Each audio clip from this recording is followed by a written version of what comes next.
Hi, my royals, and welcome to Queen Worm Farm. And this is the third episode that we are going to be doing, talking about how to raise black soldier flies in the north. And I'm in northern Alberta, Canada, so we are very, very cold, so everything has to be done indoors. But they are amazing when it comes to feeding your chickens and quails, even pigs, other birds, the larvae, and save a ton of money. But we got to do things different in the north and how to raise them. So in this third episode, I am going to talk about specifically how to set up the fly cage, because setting up the fly cage has got to be one of the most important things you need to do. Because if you fail at the flies breeding, there definitely will not be any larvae. So let's dive right into it. I apologize. My basement is very cramped. That's why I am filming in the long way instead of the other way, because otherwise it makes it almost impossible to film down here. I have over 100,000 red wigglers down in my basement, and now I have thousands of larvae, thousands of black soldier fly larvae. I'm really putting a lot into my very small basement, but it can be done. That is the main point here. It doesn't matter what space you're in, it can't be done. I apologize by that stupid light that's over my head. Nothing I can do about it right now. If you hear some weird noises like that, we also have cats upstairs, so they're above. And again, there's only so much I can do. So just ignore the background noise a little bit and let's get down to business. So behind me right here is the fly cage. So this is just on a table and you can see it right here. One of the most important things that you need to consider in a fly cage, or others will call it a love cage, is dimensions. Now this cage from the bottom here all the way to the top is 1.5 meters. So it's quite tall. Width part right here or right here is 2 feet. The cage needs to be tall, and that is because the flies, they like to mate in the air. They like to do this dance or this courtship in the air, and they need room to fly up. If you just got them in this like little tiny aquarium, they won't breed really well because there's no space. There's not enough room to fly, and it's cramped. You're not going to get good breeding, and in this case, you have got to get good breeding. So when you're looking for a cage, make sure you're looking for as high as you can. And I just have here a reptile cage that is made for chameleons, because guess what? Chameleons like to climb up. So I was looking for something where it would be good for reptiles like the chameleons to climb up, and it costed me about $150. So this was one of the most expensive parts of my setup, was getting this cage. Now you got the cage. Now remember, 1.5 meters tall, 2 feet wide. Okay, so we're in the basement and it's chilly down here. It's 18 degrees Celsius. And if I have to heat up this cage, I don't want to have to heat up the rest of the basement because that would cost a lot of moolah. So that's why I have tin foil right here. I have tin foil all around the 3 sides of the cage. So this side, the back, and the other side. This is the front. And that's to hold the heat in. And up on top here, I'll just lift my camera up here. See if I can get a view here. The first lamp right there has a light in it. And then the next one has the ceramic heat lamp. And that's a 150 watt heat lamp. And I believe that's a 60 watt light. So that's what I have above the cage. And right on top, there we go, right on top here, I also have the aluminum foil, so less heat escapes, because hot air rises and I want to trap as much. So that's what the top looks like. And those lights are getting clamped by a bar on top. So everything's safe here. And so that's what's giving this cage the light and the heat. You need light and heat in this cage because black soldier flies are tropical. And they love 30 degrees. Oh, they love basking at 30 degrees Celsius. But they also love a lot of light. We're talking about 12 to 14 hours a daylight per day. But they also like night. So you can't just keep the light on all day and not give them night. So I just have everything on a timer. So the lights go on in the morning, the lights go off in the evening. But the ceramic heat lamp never turns off. That's really critical. You have got to keep that heat going all the time, day and night. So the height of the cage is really important. A little bit of width, obviously, but the height is the most important. And you need heat and you need light. And put that on a timer. It's critical because that tells them when it's wake up time to breed and go to bed. They're really like chickens in this way. They'll actually roost at night, go on some leaves with the side of the cage and go to bed an hour before it is time to go to sleep. Why in front here do I have a blanket? And I have a clamp here. This here secures the blanket around my cage so the hot air doesn't just seep out into the basement. It's all about controlling the heat in your love cage. Okay, unclamp it. And I just, to do maintenance, I just remove my blanket. And then I just have some cheesecloth right here. The reason why I have the cheesecloth right here is because if I'm doing maintenance and I leave, let's say for 5 minutes, I can just put this over and it just traps enough heat where I'm not losing all of it all of a sudden. So that's the purpose for that. So I just have it taped up on top here so I can just swing it over. So now I have the front of my cage. So it looks like this, and I'm really happy that we can actually see through this metal mesh. So there's a metal mesh here. It's black, and that's why we can see through it. So it's really, really nice. So there's a door up here, and you can see, and then I have another door down here. So this door up here I hardly use. This is the one I use here, and I open and close it so I don't have to open the whole entire cage. Now, inside the cage, you can definitely see what I got set up here. So let's take a closer look. And I am doing this in the evening, so my flies are definitely not near as active. And you'll notice that I have the attractant right here with this mesh. This is actually for dehydrators, and it just works perfect where the flies can't get into the attractant, but it seeps the smell. And then I have some cardboard up here, and that's really important because that's what they lay in the fly cage. And I have my attractant on 2 upside down yogurt containers right here. Why would I have that? I have the attractant on top of the yogurt containers because I took temperatures of the top of my cage, the middle of my cage, about 3/4 down, and then all the way to the bottom. And I found out, obviously, the higher you are, the warmer you are. And that's about 36 degrees at the very, very highest part of my cage. And then it goes all the way down to the lowest part at 21. So 21 degrees. So 21 is too chilly for the flies to lay the eggs. So I raise my attractant by those yogurt containers, and then they lay at around 26 degrees. And that's optimal. So it's really important to have these temperature variances in your love cage. You don't want the whole cage at 36 degrees Celsius. No, no, no, it's not good. Breeding, they want warm, but laying the eggs, they don't want it that hot.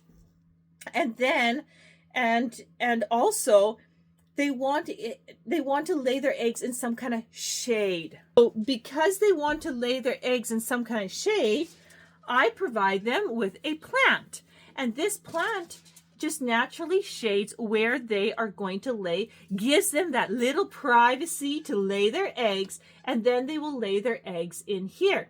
And they will like to roost just like this fly's doing here on the leaf. And right now I don't have as many flies in here as I usually do. a whole bunch of pupa should be morphing soon, and I figured this would be a really good time to film, because I can have the cage open before a couple of hundred of new flies come in here. So this plant is usually covered in flies, and they love it. It's natural, it feels more natural, plus it gives you the perfect amount of shade. So now I have about 24 to 26 degrees here, and down here, when they start mating, they actually like going bum to bum right here, so commonly in this cooler area over up here. So it's really good to have these temperature variances. Now I want to talk also about something really important in your cage too. So now we have your attractant, we have somewhere for them to lay, we got a plant here for shade. Then you need humidity. And I have a humidifier there in the corner. That's what this is right there. That's a humidifier. And that's just a small room humidifier that runs always when the light is on. So when the light is on, that humidifier is running. And you can also see here, right here, I also have an area for them to suck on that cloth for water. So there's water in here, and it just wicks up into that cloth. And that's what also lets the flies drink. So it's really important in your cage for your flies that you have somewhere where the flies can drink and not drown. And let me tell you, a drop of water in your cage will drown your flies. Like, the adults will go in, walk into it, and they will literally die. It is mind-blowing, but that's just a fact of life. Do not drop water droplets in your cage. So when I fill, that's why it's really important to find a container, cut a hole in the top, and just put a piece of towel in there where it wicks up the moisture, so the top stays nice and moist, where they could suck the water out of it for moisture, because the adult flies do need some kind of moisture. They do not eat, but they do need water.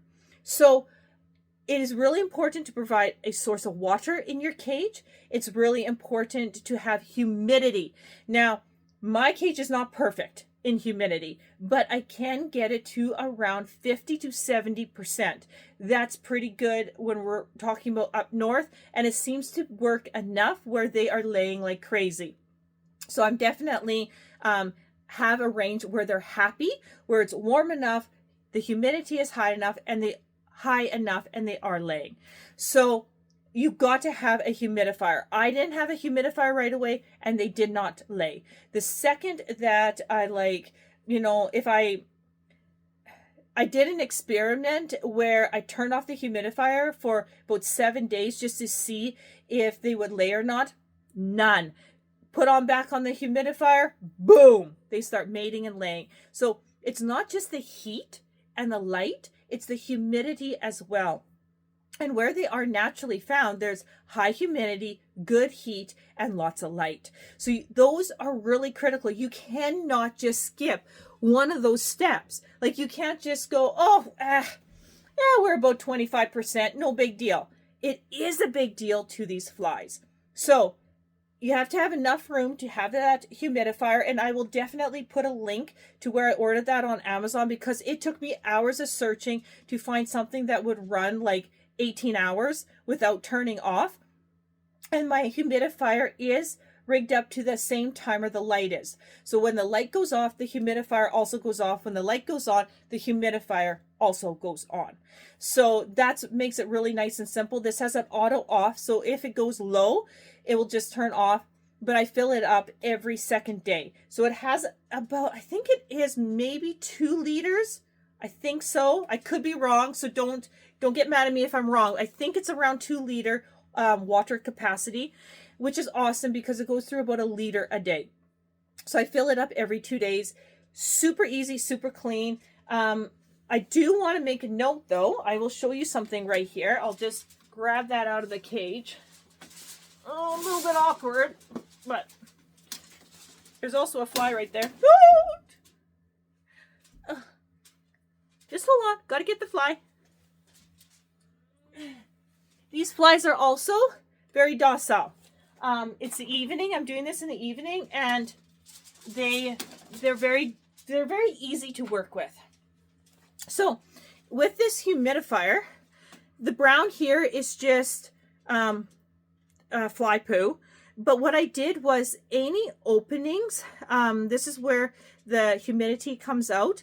I just used a screen, like I just used we had a screen roll where we fix, window screen. And I just cut strips off, and then I used tuck tape, and I taped it so the flies wouldn't go into the water and drown.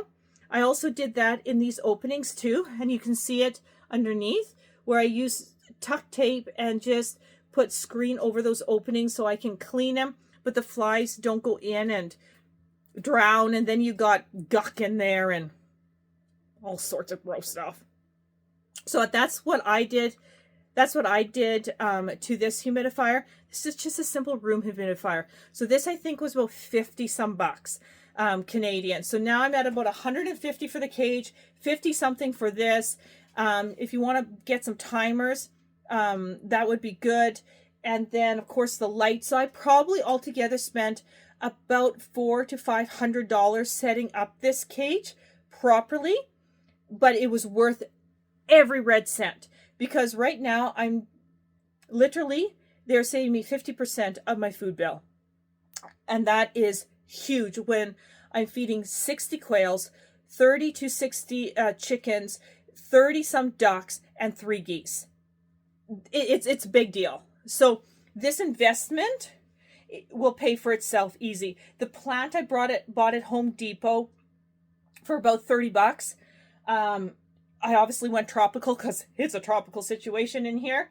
And that was one of the best buys because not only does the plant provide shade, it also provides natural humidity as well. So I got the humidity from the humidifier, plus the plant is also producing humidity as the plant is also putting water in the air. So it really works really good. And having those two, I noticed an increase in laying. The second I put that plant in, they love their little shady area for laying, and that little bit of increased humidity as well on top of this, voila, perfect. So really pay attention to the different temperatures of your cage when you're dealing with these flies. Definitely get the humidifier. I will link this. I don't get any kickbacks. This is just the humidifier that I found. Works great. I mean, it works really great. And when I'm cleaning this, like I will just clean around here, clean these screens, and I'm just scrubbing the top here. And then clean underneath here as well. Just going around. It works really good and just kind of cleans it right up. And then I always clean this opening because there can be like guck underneath here and they like to drink out of it as well. So I just make sure that all these areas, every time I fill it, is clean. Really simple, really easy. Then put the top back on. Just also find an area that doesn't get bumped, around. But that's what I have in my cage, and it works beautifully. The other thing you can see is that the flies are roosting on the top here, nice and heat. You can see that right there. I'll just move it over here. This is kind of, like I said, it's kind of a small basement, so I'm trying to get the best views here as possible. Oh, and the flies are up there, see, in the nice heat. And they're really calm right now because it's 8 o'clock at night and the light's going to turn off in about 30 minutes. And that's when I like to do my maintenance, is right at this time. Because I can open up my cage with all these flies and do my stuff, and I don't got them like buzzing around. Plus, I can, go up here, and if I got any flies that hatched, and then I take these flies here that have, I call them hatching. That's probably not the right technical word, but they're, changing from the pupa stage to the fly. So I always say they're hatching out of their pupa stage, but these are all the new flies that are going to go into the fly cage. So what else works really cool with this fly cage is because of this double door system, I don't got to open up this door. I can just open this door, grab my container that I have my pupa changing into flies, and I can just simply go like this, and they naturally go up. Once in a while they escape, but they always come back to here, and then I can simply let the new flies into the cage just like that. So when I looked at this cage, I really like the double door system, and I can really put that in the link too. And then I can close it up, and I didn't have to worry about opening this big one. And because I was talking, I know a fly went out, but the nice thing is, if you lose a couple flies in your basement, guess what? In the morning, they'll be hanging around this cage. All you do is go, bloop, grab, put it back in. And just like this one. See? Look at him. You see him? He's right there by my yogurt containers. Just cup it, grab him, just like that. See? Got him. They're really docile. And just put him right back in. Got him. Done. And if you really can't find them, they only live for up to 14 days. They're not going to breed in this cold environment when they're not in the cage anyway. So you don't have to worry about larvae or eggs or anything like that, because they'll just die. So no big deal. You know, you try to minimize you don't want to lose your flies, and then you just put it in, and then I'll just repeat that with a whole bunch of flies. So this system works really good for me. It's awesome. Absolutely awesome. So I hope that really helps you understand what you need for your fly cage. Keep it simple. Make sure you got humidity, make sure you got heat, make sure you got light, make sure you got a plant, somewhere for them to lay. My system here is really simple. My layout here is really simple. I mean, it's not very complex, but I do like too that this area right here, I do have an area to put like all my containers to let the new flies in to the cage. That's pretty cool too. All of that just works really well. So I will put everything that I have in this cage in the description below, the stuff that I bought. The used yogurt containers I just had kicking around. And then basically design your love cage for your flies. So the next video that I am going to make, I'm going to talk about them breeding. So we're going to go in depth on how they breed. When do they breed after they go from that pupa stage to the fly stage? When they get to that fly stage, do they breed right away? Don't they? How do they breed? When they lay? More talking about the flies themselves rather than cage setup. But before you get the flies, you got to have the cage. So I just want to say thank you so much for watching. Definitely check out episode 1 and 2. Keep following me. Ask me questions. You'll also notice that I do have the Maggot Feast series is out. So that is a series in which I show you what the larvae eat and how they devour their food. So meet the maggot queen, myself, and meet my hungry larva, and show up for the Maggot Feast right here on this channel and also on TikTok at the Maggot Feast. So thank you so much for watching this video, and I sure hope it was helpful, and I'll see you on the next episode.